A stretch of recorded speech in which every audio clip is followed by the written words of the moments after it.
What's up? Dr. Will James here, back with another video reporting to you. Okay, today the topic is modern feminism. Has modern feminism gone too far? In my opinion, it has. I think that at one point in America, in this country, uh, obviously women were treated unfair, unequally. But that wasn't really a thing for black women. Okay, white women couldn't vote up until 1920, but that had nothing to do with black people. Um, Black men weren't the ones who were being misogynistic and preventing um, women from being able to vote. Actually, in the black community, we've always lifted black women up historically and put them on a pedestal. So um, that was a situation that really doesn't pertain to the black community, but it's been something that has been destroying our community. The white people, the white feminists who started the movement, like Susan B. Anthony, they were known racist. So it's just interesting to see how it's spiraled now out of control amongst the different racial groups with women who take it too far. So today I just want to look at a video and let's analyze it. Let's break this down. Um, you can tell me if it's going too far. We could just listen to the arguments being presented.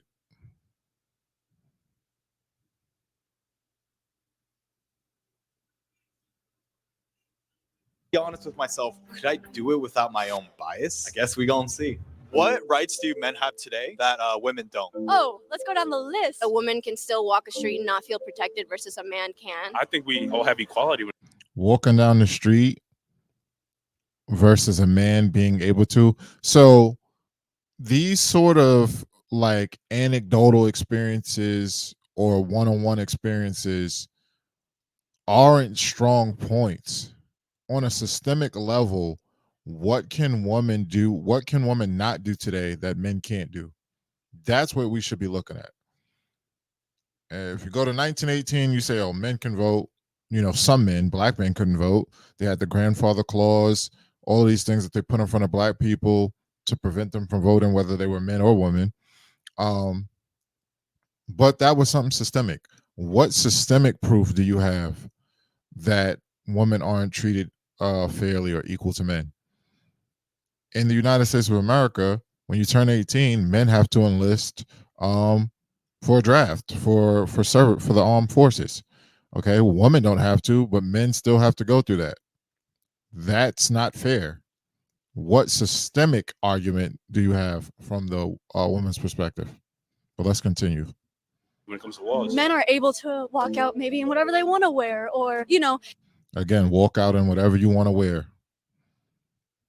be able to stand strong through societal pressure. I feel like women take a lot of precautions. Men are able to stand strong through societal pressure.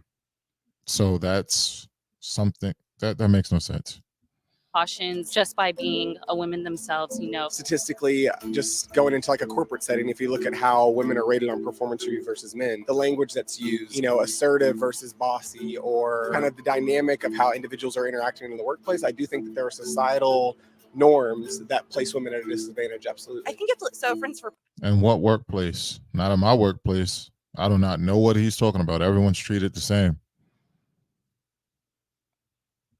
pregnancy, right? There's no law saying employers can't fire you if you're pregnant, or abortion, for instance. That's There are laws. There are laws that saying that they can't do that. They can't discriminate on you against that. They can't discriminate against you just because you're pregnant. the law that only affects women, right? But don't you think that's just kind of explained by How is abortion a law that only affects women?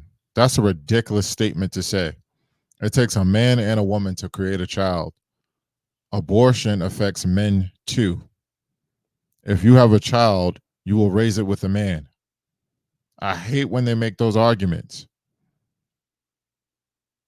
If you have a child and you break up with the child's father, you're going to want that man to pay child support.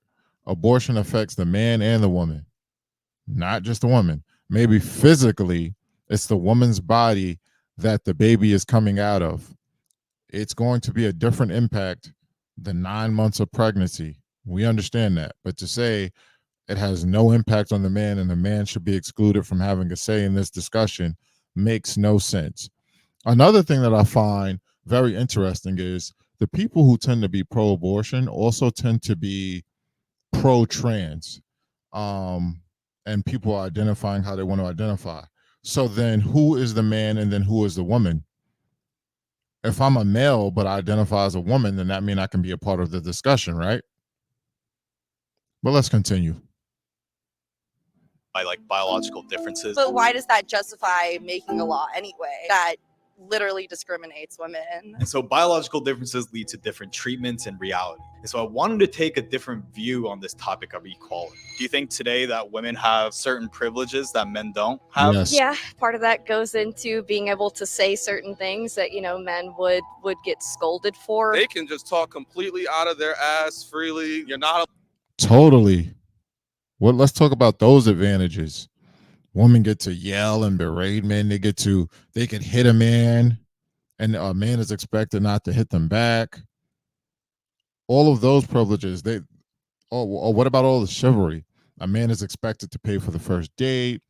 Oh, if a woman is being attacked, a man is expected to give up his life and die for a woman and protect them in society. Aren't those privileges afforded to women? They talk about a man being able to walk down the street and not be harassed and stuff like that. The expectations in society that are placed on men are also heavy. That's why the suicide rate amongst men is higher than women. Let's continue. allowed to say nothing back. Do you think, let's say, like, do men have problems that, let's say, that women don't experience? For example, in statistics, like, men have higher rates of suicide, and Exactly. you know, obviously, men die more when it comes to like wars. Women can go to war. Yeah, but how about Women can go to war. it's true? There's They don't Who's have to register in the overwhelmingly United going to States. war and dying in wars? men. I'm not gonna argue that. I mean, I feel like the war thing is a little hard to get into just because for the majority, men are going to war. It's not really women going to war, so of course more men die. Why do you think that is? I feel like that's just because it's kind of like the roles that society portrayed forever ago. Men are warriors and men are the ones that are fighting, and then women. Do you think more women should go into war then? Absolutely not. No woman should ever go into any military. But wouldn't that be going Why shouldn't women go into the military if it's about equality? against equality if you're barring women from going in the military then? Well, I'm not saying barring, but I'm saying like I feel like as a woman, you should know that you're not going to be putting yourself in a healthy situation going into the military because like it's harder to be a woman in the military than it is to be a man. I think that feminism is all How so? What proof does he have surrounding that? What is he talking about exactly? And the fact that they have a choice. They have a choice to not go in. Okay? They have a choice to not sign up. When you turn 18 in the States, as a male, you automatically sign up. also, it's almost an excuse for behavior, flashing your tits or something like that, you know, behaviors like that. Like, but if a guy wanted to pull just his balls out, you know, it would be a little less socially accepted for sure. So And I agree with that. yeah. Do you think in this sense Okay. That's enough of that. Pretty much. I think it's gone pretty much out of control with the arguments. You can let me know what you think in the comments. Like, comment, subscribe, share the video. Dr. Will James reports. Peace out.